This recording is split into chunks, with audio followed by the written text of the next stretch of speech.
Hello दोस्तों, आपका new study zone में स्वागत है। आज हम यूपी ट्रिपल एससी के chapter wise previous year questions करेंगे हिस्ट्री के। आप सभी को वीडियो अगर अच्छी लगे तो सभी लाइक करें, शेयर करें और चैनल पे नए हैं तो सब्सक्राइब जरूर करिए चैनल को। और इसकी पीडीएफ लेने के लिए हमारे टेलीग्राम का लिंक नीचे डिस्क्रिप्शन बॉक्स में दिया हुआ है, वहां से आप ले सकते हैं। तो आज की वीडियो की शुरुआत करते हैं। कल हमने 70 तक क्वेश्चन किए थे, आज हमें 71 से स्टार्ट करना है।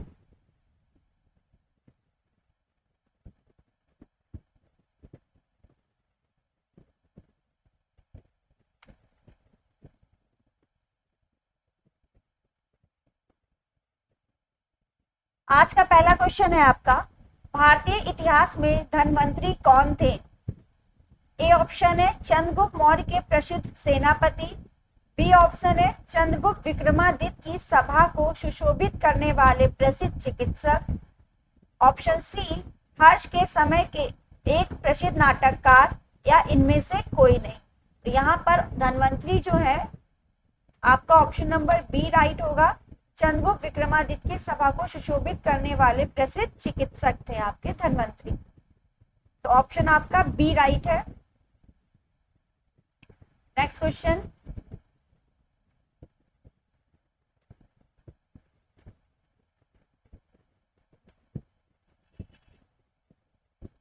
क्वेश्चन नंबर 72 आपका।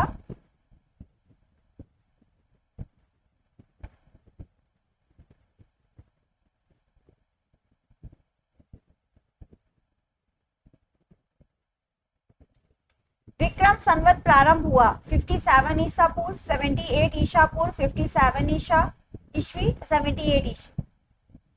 तो आपका विक्रम संवत जो है प्रारंभ हुआ था, आपका ऑप्शन नंबर ए राइट है, 57 ईसा पूर्व में। विक्रम संवत अत्यंत प्राचीन संवत है। विक्रम संवत के प्रवर्ता कौन है? विक्रमादित्य, जिन्होंने 57 ईसा पूर्व विक्रम संवत का प्रारंभ किया था। विक्रम संवत आपका 57 ईसा पूर्व में प्रारंभ हुआ था। प्रेरणा इसके थे आपके विक्रमादित्य। शक संवत पूछा जाता है 78 ईस्वी में, इसके प्रेरणा कौन थे? कनिष्क थे। हिजरी संवत आपका 622 ईस्वी में मोहम्मद साहब थे इसके प्रेरणा। ऑप्शन आपका ए राइट है, 57 ईसा पूर्व प्रेरणा आपके विक्रमादित्य।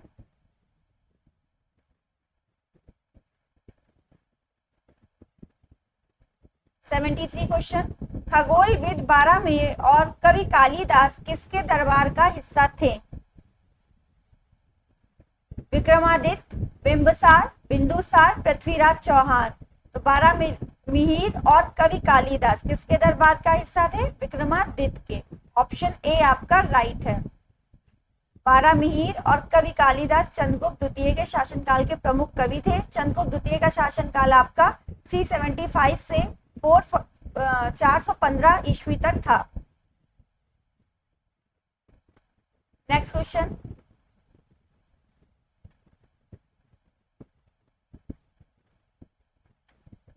हर्षवर्धन ने 5 इंडीज और अपने नियंत्रण में लिया। हर्षवर्धन ने 5 इंडीज को अपने नियंत्रण में लिया। इनमें से कौन सा 5 इंडीज था? पंजाब, कन्नौज, बंगाल, बिहार और जयपुर। पंजाब, कन्नौज, बंगाल, बिहार और उड़ीसा। तो यहाँ पर आपका ऑप्शन बी राइट है। पंजाब था, कन्नौज था, बंगाल, बिहार और उड़ीसा। ऑप्शन बी राइट है। जयपुर यहाँ नहीं था, उत्तर प्रदेश नहीं था और आपका राजस्थान नहीं था। इस वजह से ए सी डी आपके कट गए। ऑप्शन बी आपका राइट हुआ। हर्षवर्धन आपको पता है पुष्पभीत वंश के थे। इन्होंने 606 से 647 ईस्वी तक इनका शासनकाल था। इनके शासनकाल में हुएनसोंग आए थे आपके। और हर्षवर्धन की राजधानी क्या थी आपकी? थानेश्वर से इन्होंने कन्नौज स्थानांतरित की थी। इन्होंने नागानंद, रत्नावली, प्रियदर्शिका नामक नाटक की रचना की है। ये विद्वान संभवतः उज्जैन दरबार को संबोधित करते थे, जो चंद्रगुप्त के द्वितीय राजधानी थी। ये सब इंपॉर्टेंट नहीं, ये इंपॉर्टेंट है। नागानंद, रत्नावली, प्रियदर्शिका इनकी नाटक थी प्रमुख। इनकी जो राजधानी थी वो थानेश्वर से कन्नौज इन्होंने स्थानांतरित किया था। नेक्स्ट क्वेश्चन, वह स्थल जहां हर्षवर्धन ने बौद्ध महासम्मेलन का आयोजन किया था? काशी, प्रयाग, अयोध्या, सारनाथ। वह स्थल जहां हर्षवर्धन ने बौद्ध महासम्मेलन का आयोजन किया था वो स्थल है आपका प्रयाग का। नेक्स्ट क्वेश्चन आपका, कन्नौज से पूर्व हर्षवर्धन कहाँ का शासक था? अभी बताया था हर्षवर्धन की पहली राजधानी थानेश्वर थी, तो वहीं का शासक होगा ये। उसके बाद इसने अपनी राजधानी कन्नौज स्थानांतरित कर ली, तो ऑप्शन डी आपका राइट है।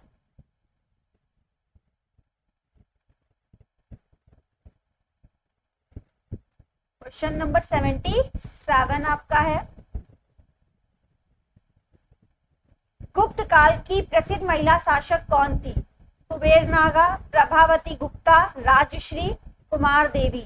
तो गुप्त काल की प्रसिद्ध महिला शासक आपकी प्रभावती गुप्ता है, ऑप्शन बी आपका राइट है। प्रभावती गुप्ता जो है गुप्त वंश के शासक चंद्रगुप्त द्वितीय की पुत्री थी। इनका विवाह वाकाटक वंश महाराष्ट्र के शासक रुद्रसेन द्वितीय से हुआ था। इसका प्रमाण प्रभावती गुप्ता के पूर्णा ताम्रपत्र से मिलता है। उन्होंने अपने पति रुद्रसेन द्वितीय की मृत्यु उपरांत स्वयं अपने पुत्र प्रवरसेन द्वितीय को की संरक्षिका बनकर शासन को संभाला। तो प्रभावती गुप्ता चंद्रगुप्त द्वितीय की पुत्री थी, ऑप्शन बी आपका यहाँ राइट है। नेक्स्ट 78 है, 12वीं शताब्दी के आरंभ में दिल्ली पर किसका शासन था? तोमर वंश, खिलजी वंश, सैयद वंश, तुगलक वंश। तो यहाँ पर ऑप्शन आपका राइट है ए, 12वीं शताब्दी के आरंभ में पूछा है तो तोमर वंश का शासक था। अनंगपाल दिल्ली के तोमर वंश के संस्थापक थे। इस वंश के अंतिम शासक तेजपाल द्वितीय थे। तोमर वंश के जो अंतिम शासक थे वो तेजपाल द्वितीय थे। नेक्स्ट क्वेश्चन, जयचंद के विश्वासघात के कारण पृथ्वीराज चौहान की पराजय हुई। कालांतर में जयचंद कहां और कब मारा गया? तराइन के युद्ध में 1192, यानी तराई का द्वितीय युद्ध है ये। चंदावर का युद्ध 1194, कन्नौज का युद्ध 1194, या उपयुक्त में से कोई नहीं। तो यहाँ पर ऑप्शन नंबर बी है, जयचंद्र जो है चंदावर के युद्ध में मारे गए थे जो 1194 में हुआ था।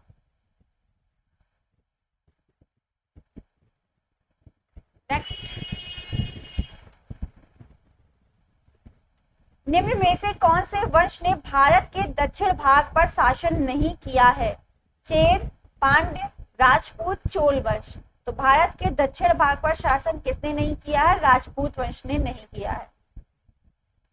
7वीं से 12वीं शताब्दी तक का काल राजपूत काल कहलाता है। इस काल के महत्वपूर्ण राजपूत वंशों में राष्ट्रकूट वंश, चालुक्य वंश, चौहान वंश, चंदेल वंश, परमार वंश, गढ़वाल वंश, ये सभी आते हैं आपके। राजपूत वंश ने भारत के उत्तर भाग पर शासन किया है, जैसे राजस्थान, दिल्ली, पंजाब, मध्य प्रदेश, ये सब। दक्षिण भाग पर शासन राजपूत वंश ने नहीं किया है, तो ऑप्शन सी आपका राइट है।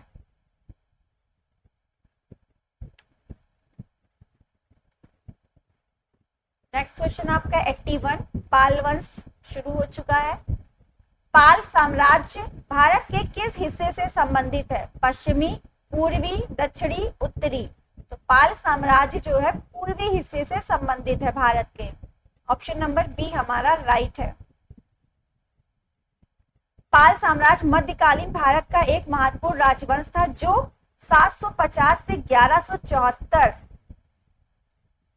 ईस्वी तक चला था, ऑप्शन नंबर आपका बी राइट है। और अगर पूछे पाल वंश का संस्थापक कौन है, तो गोपाल पाल वंश के संस्थापक है और इसकी राजधानी क्या है? मुंगेर है। पाल वंश का सबसे महान शासक पूछे तो धर्मपाल था, जिसने विक्रमशिला विश्वविद्यालय की स्थापना की है। तो पाल वंश का संस्थापक गोपाल, सबसे महान शासक धर्मपाल, विक्रमशिला विश्वविद्यालय की स्थापना की है धर्मपाल ने। इसका शासनकाल 750 से 1174 ईस्वी तक चला।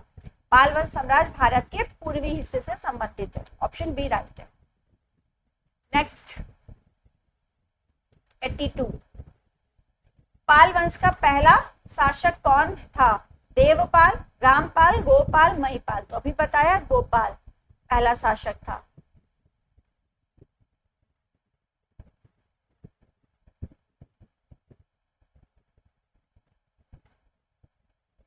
आपका 83 क्वेश्चन है।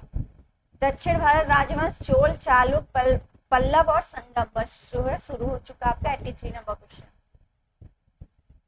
निम्नलिखित में से कौन सा शिव मंदिर चोल शासकों के संरक्षण में नहीं बनाया गया है? नटराज मंदिर, चिदम्बरम, गोडेश्वर मंदिर, सिन्नार, पल्लई वन्नाथार मंदिर, तंजावर, बृहदेश्वर मंदिर, गंगईकोंडा चोलपुरम। तो कौन सा शिव मंदिर चोल शासकों के संरक्षण में नहीं बनाया गया है? तो यहाँ पर ऑप्शन बी आपका राइट है, गणेश्वर मंदिर सिन्नार का। बाकी ये तीनों जो है आपके चोल शासकों द्वारा इसके संरक्षण में बनाए गए हैं। गंडेश्वर मंदिर जो है इसका निर्माण 12वीं शताब्दी में यादव वंशीय राजकुमार राज गोविंद ने करवाया था। यह शिव मंदिर महाराष्ट्र राज्य के नासिक जिले के सिन्नार तालुका गांव में स्थित है। सिन्नार आपका कहाँ है? महाराष्ट्र में है। क्लियर? इसको यादव वंश ने बनवाया था। तो ऑप्शन बी यहाँ पर राइट है। 84 नंबर क्वेश्चन है आपका। महोदयपुरम के चेर साम्राज्य में बोली जाने वाली संभावित भाषा डैश थी? महोदयपुरम में चेर साम्राज्य द्वारा बोली जाने वाली भाषा कौन सी थी? ये मलयालम थी। ऑप्शन नंबर ए हमारा राइट है।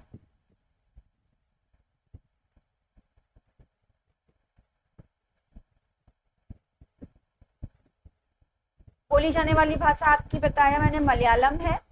महोदयपुरम में चेर साम्राज्य की स्थापना 10वीं शताब्दी के दक्षिण पश्चिम प्रायद्वीपीय हिस्से में की गई थी, जो वर्तमान केरल का हिस्सा है। बस इसमें इतना इंपॉर्टेंट है। नेक्स्ट क्वेश्चन की बात करते हैं।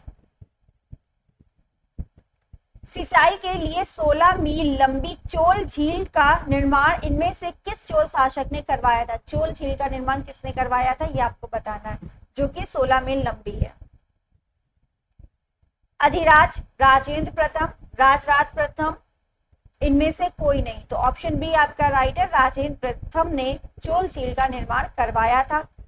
राजेंद्र प्रथम का जो कार्यकाल था इनका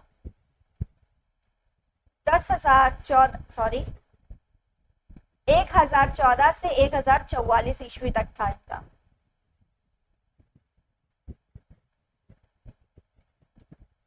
एटी 86 क्वेश्चन है आपका। कौन सा साहित्य संगम साहित्य के रूप से प्रसिद्ध है? कौन सा साहित्य संगम साहित्य के रूप में प्रसिद्ध है? तमिल साहित्य, वैदिक साहित्य, उर्दू साहित्य, संस्कृत साहित्य। तो यहाँ पर ऑप्शन ए आपका राइट है, तमिल साहित्य जो है संगम साहित्य के रूप में प्रसिद्ध है।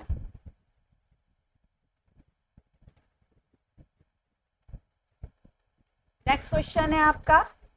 चोल अभिलेखों के अनुसार जैन सभाओं को दान में दिए जाने वाले भूमि को क्या कहा जाता है? चोल अभिलेखों में जो दान में दी जाने वाली भूमि है उसको क्या कहा जाता है?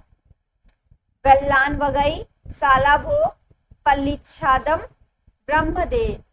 तो यहाँ पर ऑप्शन आपका सी राइट है, पल्लिच्छादनम। ऑप्शन सी, जो दान में दी गई भूमि है उसे पल्लिच्छादनम कहते हैं।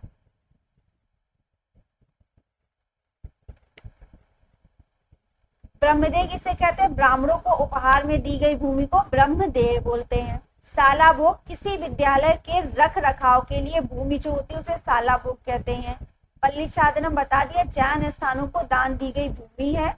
और वेल्लान गई जो है गैर ब्राह्मण किसान स्वामी की भूमि को वेल्ला वगई कहते हैं। देवदान क्या है? किसी मंदिर को उपहार में दी गई भूमि को देवदान कहते हैं। तो यहाँ पर आपका ऑप्शन सी राइट था।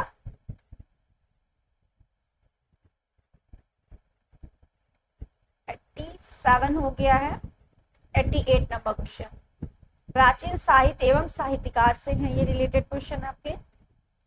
प्राचीन संस्कृत ग्रंथ लीलावती किस विषय पर लिखा गया है? तो लीलावती जो ग्रंथ है वो किस विषय पर है? नागरिक शास्त्र, भूगोल, गणित, अर्थशास्त्र। तो यहाँ पर ऑप्शन सी राइट है, लीलावती ग्रंथ आपका गणित से रिलेटेड है।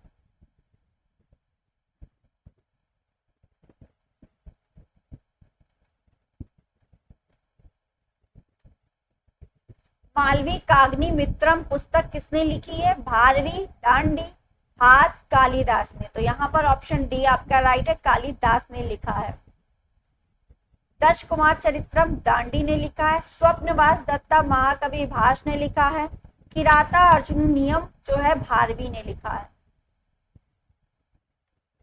नेक्स्ट क्वेश्चन आपका, अभिज्ञान शकुंतलम किताब के लेखक कौन है? तुलसीदास, सूरदास, कालिदास, रायदास। तो अभिज्ञान शकुंतलम के जो लेखक है वो आपके कालिदास है। ऑप्शन सी यहाँ पर राइट है। अष्टाध्यायी के पूछे, अष्टाध्यायी किसने लिखी है? पारणी ने। रामायण वाल्मीकि ने। महाभारत वेद व्यास। महाभाष्य पतंजलि जी की है। अभिज्ञान शकुंतलम कालिदास जी की है। रघुवंशम ये भी आपकी कालिदास की है। पंचतंत्र आपकी विष्णु शर्मा जी की है। कामसूत्र वात्सायन की है। सूर्य सिद्धांत आर्यभट्ट। बुद्ध चरित अश्वघोष और पृथ्वीराज रासो चंद्रबरदाई जी की है। गीत गोविंद आपकी जयदेव जी की। ये इंपॉर्टेंट है। तो आपका अभिज्ञान शकुंतलम पूछा गया था तो कालिदास है। नेक्स्ट क्वेश्चन, कादम्बरी के लेखक कौन है? कालिदास, कौटिल्य, हर्ष, बाणभट्ट। तो बाणभट्ट जो है कादम्बरी के लेखक है। ऑप्शन नंबर आपका डी राइट है।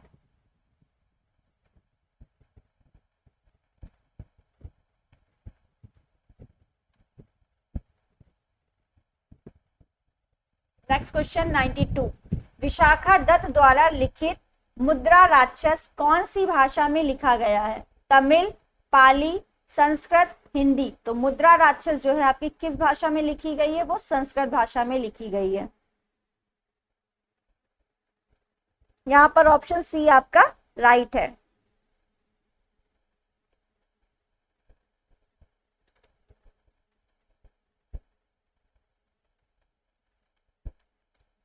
नाइन्टी थ्री आपका क्वेश्चन है, मैगस्थनीज जिसने भारत के बारे में प्रसिद्ध ग्रंथ इंडिका लिखी है वह मूल रूप से किस देश का था?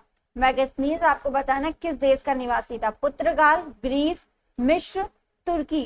तो ये आपका ग्रीस का निवासी था। मैगस्थनीज चंद्रगुप्त मौर्य के दरबार में 304 ईसा पूर्व में आया था। उसने इंडिका नामक पुस्तक लिखी है। मैगस्थनीज यूनान ऑप्शन हो सकता है या ग्रीस, यूनान ग्रीस का निवासी था। सेल्यूकस का राजदूत बनकर आया था। तो ऑप्शन बी आपका राइट है।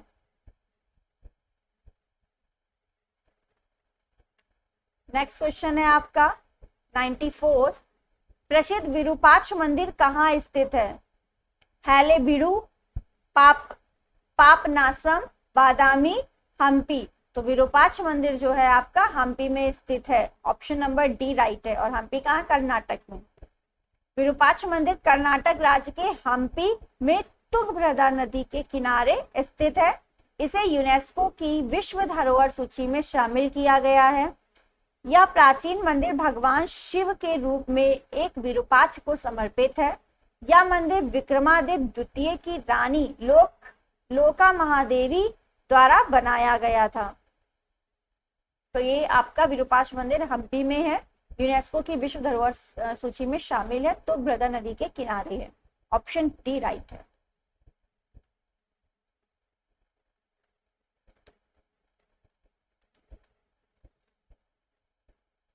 नाइन्टी फाइव क्वेश्चन है, खजुराहो समूह के प्रसिद्ध स्मारक किस राज्य में है? उत्तर प्रदेश, मध्य प्रदेश, राजस्थान, महाराष्ट्र। तो यहाँ पर आपका खजुराहो के मंदिर जितने भी हैं वो आपके मध्य प्रदेश में। ऑप्शन बी राइट है। खजुराहो के मंदिरों का निर्माण 900 ईस्वी से 1130 ईस्वी के मध्य चंदेल राजाओं द्वारा कराया गया था। ये भी पूछा जाता है। यहाँ के मंदिरों में कंदरिया महादेव का मंदिर सर्वोत्तम है। तो कंदरिया महादेव का मंदिर जो है चंदेल राजाओं ने बनवाया था। तो ऑप्शन बी आपका राइट है। नेक्स्ट आपका 96 क्वेश्चन, डैश मंदिर एलोरा महाराष्ट्र में स्थित एक प्राचीन हिंदू मंदिर है जो चट्टानों को काटकर बनाए गए सबसे बड़े मंदिरों में से एक है। पातालेश्वर, भैरव, दूतनाथ, कैलाश।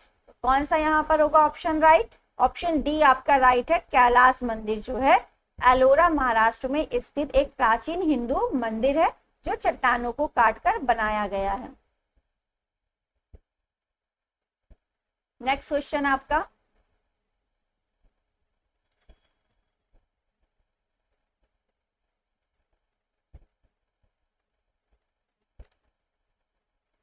मथुरा कला स्कूल कब अपने शिखर पर पहुंचा? वैदिक काल में, मौर्य काल में, मुगल काल में, कुषाण काल में?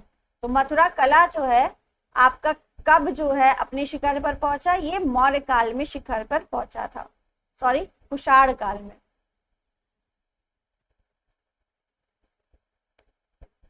ऑप्शन आपका डी राइट होगा, कुषाण काल में शिखर पर पहुंचा था। मथुरा कला का जन्म कनिष्क किस समय हुआ था? मथुरा कला स्कूल कुषाण काल में अपने सर्वोच्च शिखर पर पहुंची थी।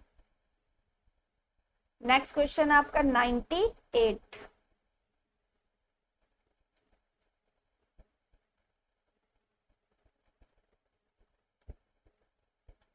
भारत में नवपाषाण काल गुफा चित्रकारी कहाँ मिलती है? अजंता की गुफाएं, उदयगिरी, मेहरगढ़, भीमबेटका। तो नवपाषाण काल गुफा चित्रकारी आपकी भीमबेटका से मिलती है। ऑप्शन डी आपका राइट है।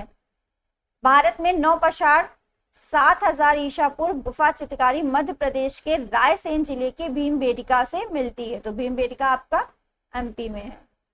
मानव शरीर ढकने के लिए पशु चर्म पत्तों एवं छालों का प्रयोग करता था, परंतु इस काल में उसने वस्त्र निर्माण सीख लिया था। तो यहां पर सिर्फ और सिर्फ ऑप्शन डी आपका राइट है। 99 क्वेश्चन है आपका, प्रागैतिहासिक काल की चित्रकारी वाली प्रसिद्ध पंचमुखी गुफाएं निम्नलिखित में से किस जिले में स्थित हैं? पंचमुखी गुफाएं आपकी मिर्जापुर, वाराणसी, सोनभद्र, चंदौली। तो ये आपके सोनभद्र में स्थित है। ऑप्शन नंबर सी आपका राइट है। सोनभद्र आपका उत्तर प्रदेश के सोनभद्र जिले में स्थित है। ये विंध्याचल और कैमूर श्रेणियों की गुफा आश्रयों में स्थित है। लगभग 250 रॉक कला पेंटिंग है। तो यहां पर आपका ऑप्शन सी राइट है। पंचमुखी गुफाएं उत्तर प्रदेश के सोनभद्र में स्थित हैं। अब आपके ये एंशिएंट हिस्ट्री के क्वेश्चन आपके खत्म हुए हैं। अब शुरू होते हैं मेडिवल हिस्ट्री के क्वेश्चन आपके।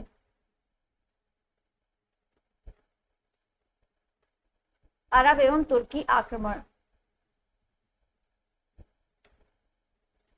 ऑप्शन क्वेश्चन 1 है आपका मेडिवल हिस्ट्री का, मोहम्मद गौरी किस वर्ष पृथ्वीराज तृतीय से पराजित हुआ था? 1471, 1191, 1391, 1061, बार बार 10,000 हो रहा है, 1061। तो मोहम्मद गौरी किस वर्ष पृथ्वीराज तृतीय से पराजित हुआ था? आपका ऑप्शन बी राइट है। 1191 में आपका कौन सा युद्ध हुआ था? तराइन का प्रथम युद्ध हुआ था 1191 में। किसके बीच में हुआ था? पृथ्वीराज चौहान और मोहम्मद गौरी के बीच हुआ था, जिसमें आपके पृथ्वीराज चौहान है ये हार गए थे। पृथ्वीराज चौहान तृतीय हार गए थे। फिर तराइन के कितने युद्ध हुए? 2 हुए हैं।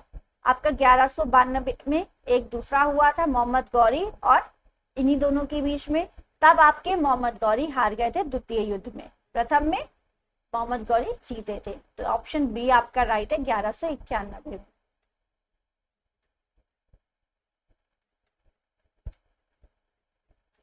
पहली बार भारत पर आक्रमण करने वाला मुस्लिम कौन था? फिरदौस शाह, मोहम्मद गौरी, मोहम्मद बिन कासिम, महमूद गजनवी। तो पहली बार भारत पर आक्रमण करने वाला मुस्लिम शासक आपका मोहम्मद बिन कासिम था। ऑप्शन सी आपका राइट है।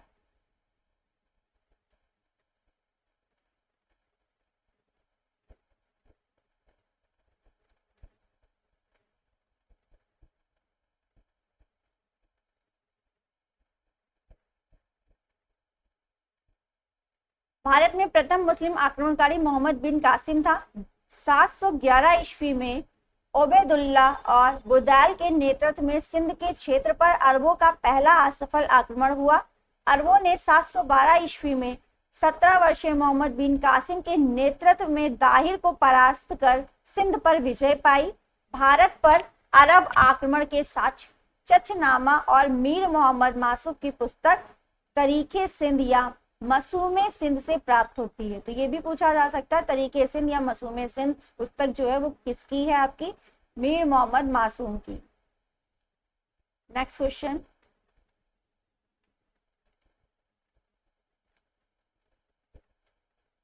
नालंदा प्राचीन शिक्षण एवं मठ का एक केंद्र कब नष्ट हो गया? नालंदा विश्वविद्यालय कब नष्ट हुआ था? ये आपसे पूछा गया है।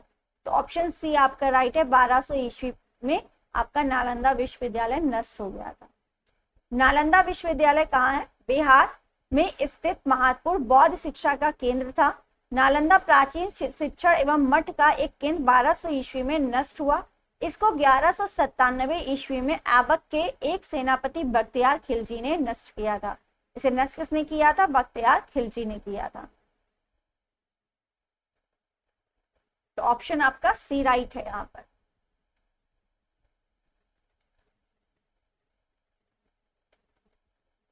फोर नंबर क्वेश्चन है आपका, दिल्ली सल्तनत के निम्नलिखित राजवंशों में से किसने सबसे कम अवधि तक शासन किया है?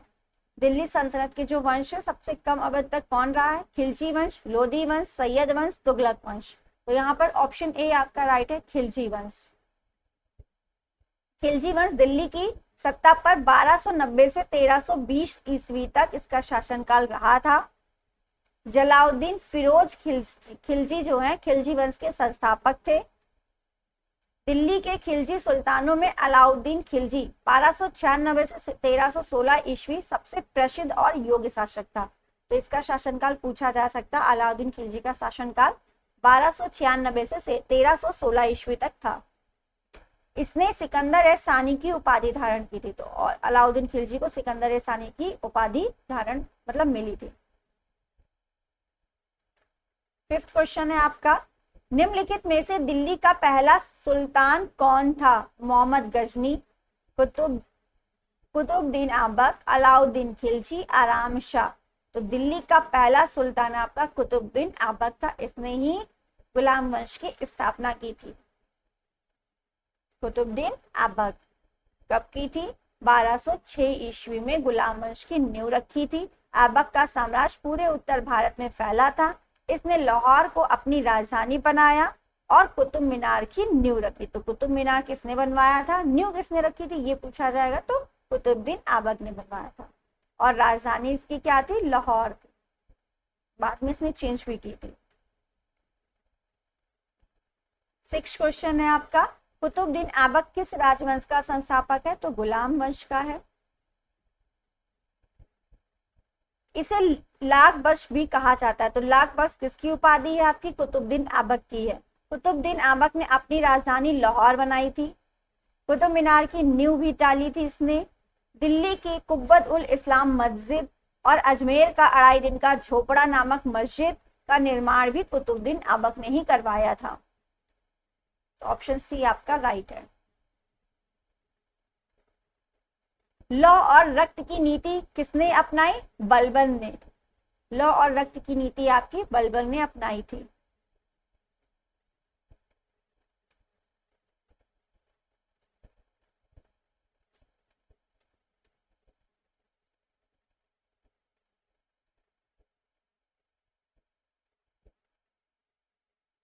गुलाम वंशीय शासक बलबन जो है 1266 से 87 ईस्वी तक था। बलबन ने विद्रोहियों को कमजोर करने और मंगोल आक्रमण से रक्षा के लिए यह नीति अपनाई थी। बलबन ने राजत्व सिद्धांत को ऊंचा करने के लिए सिजदा प्रथा, पैबोश प्रथा का भी प्रारंभ किया। तो सिजदा तथा पैबोश प्रथा का प्रारंभ किसने किया था? बलबन ने किया था। नवरोज उत्सव की शुरुआत किसने की है? वो भी बलबन ने किया है।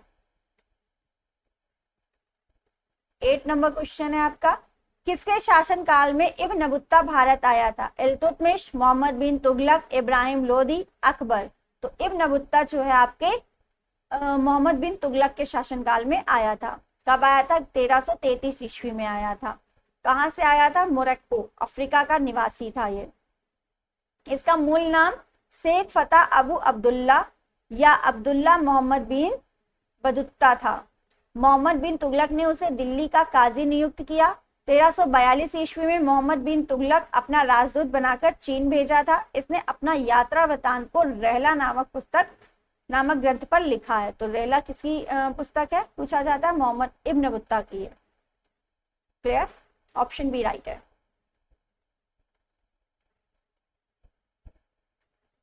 भारत पर तैमूर ने किस वर्ष आक्रमण किया था? 1294 में, 1417 में, 1213 में, 1398 में।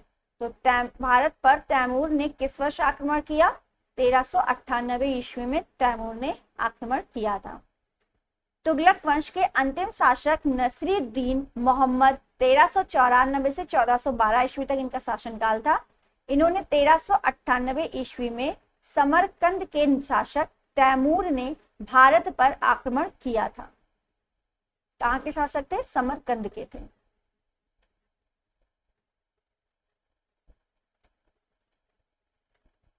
किस शासक ने भारत में तुगलक वंश की नींव रखी थी? फिरोज शाह तुगलक, गयासुद्दीन तुगलक, अलाउद्दीन सिकंदर शाह, मोहम्मद बिन तुगलक। तो आपकी तुगलक वंश की नींव किसने रखी थी? गयासुद्दीन तुगलक ने। ऑप्शन नंबर बी हमारा राइट है। गाजी मलिक 8 सितंबर 1320 को गद्दी पर बैठा। इसने सिंचाई के लिए कुएं तथा नहरों का निर्माण करवाया और इसने तुगलकाबाद नामक शहर की स्थापना भी की है। इस वंश में 3 योग शासक हुए, गयासुद्दीन, उसका पुत्र मोहम्मद बिन तुगलक और उसका उत्तराधिकारी फिरोज शाह तुगलक। तो यहां पर ऑप्शन आपका बी राइट है।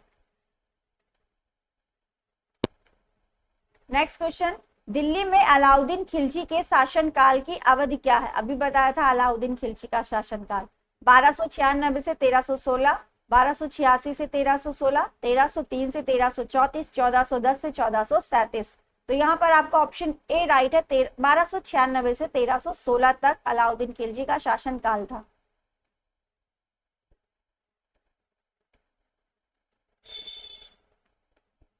ये इसके प्रमुख विजय हैं, कब किसने क्या जीता है। ठीक है,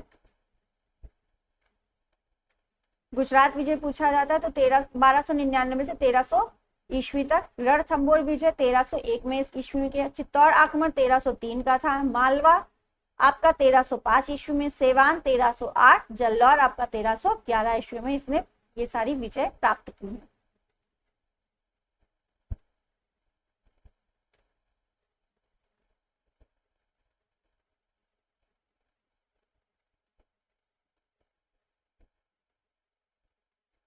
खिर्ज खान निम्नलिखित में से किस राजवंश से संबंधित है? खिर्ज खान आपका सैयद वंश से संबंधित है। ऑप्शन सी आपका राइट है।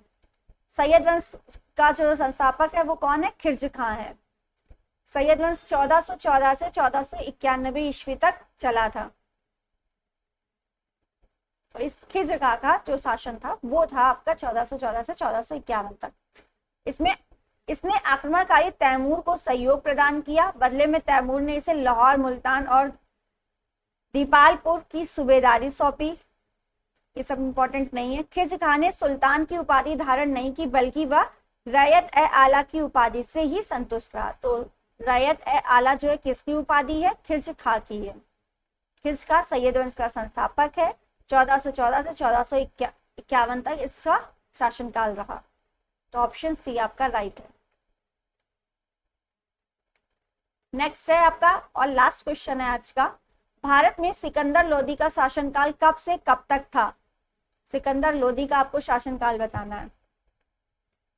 तो 1489 से 1517 ईस्वी तक इनका शासनकाल रहा। 89 1489 से 1517 ईस्वी तक इसका शासनकाल रहा। हिंदी में थोड़ा कंफ्यूज हो जाता है।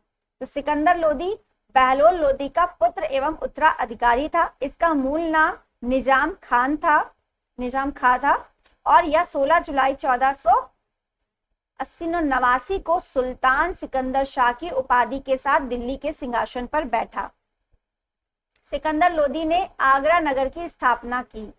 पूछा जाएगा आगरा नगर शहर की स्थापना किसने की? सिकंदर लोदी ने की है। कब की? 1504 ईस्वी में किया है। गले की बीमारी के कारण 21 नवंबर 1517 को इसकी मृत्यु हो गई थी। किसकी? सिकंदर लोदी की। आई होप आप सभी को ये वीडियो अच्छी लगी होगी। अगर वीडियो अच्छी लगी है तो आप सभी लाइक करें, चैनल पे नए हैं तो चैनल को सब्सक्राइब जरूर करिए। Thank you.